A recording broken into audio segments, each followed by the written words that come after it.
lahat, mga kapatid namin sa St. Martha. Narito po ang mga kabataan na siyang nag-research at naghanap ng mga pamilya. At nakapili po tayo ng dalawa na pupuntahan po natin ngayong gabi. Ngayon ay December 31, bispera sa bagong taon. At itong mga kabataan natin ito, sila yung namili ng mga kakailanganin ng mga pamilya na kanilang nakilala. Puntahan po natin ngayon, nakabulin po natin hanggat medyo may konting natitirang araw o liwanag at pupuntahan natin yung mga bahay na ito. Okay? So, dadalhin po namin tayo guys.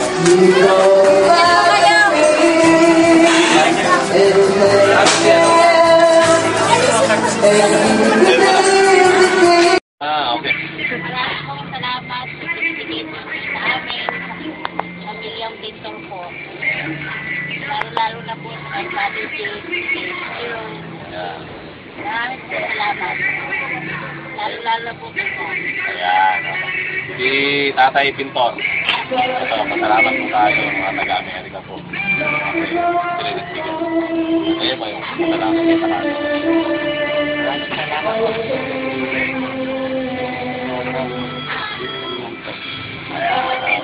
Hindi lang po, no? Okay, maraming salamat sa inyo. Merry Christmas sa inyo.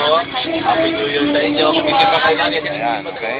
So, meron pong nagbigay, kami tagapagdala lang, no? So, si Micah po ay nadadaanan kayo. Nagarito siya.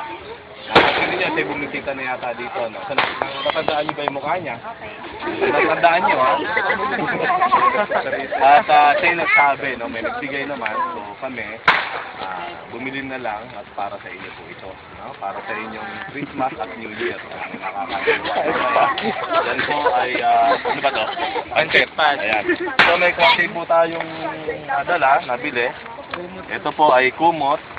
Kumot na to? Opo. Yan po. Kumot. Yan po. Ayan. Patay. Meron po tayong cake. Hindi. Okay. Ito po ay para sa kusina natin. Mga lalagyan ng ano. Ito, ate. Sino sa ate? Ilan ba anak nyo? Dalawa lang yan. Dalawa babae. Itong dalawa? Ay, parang babae.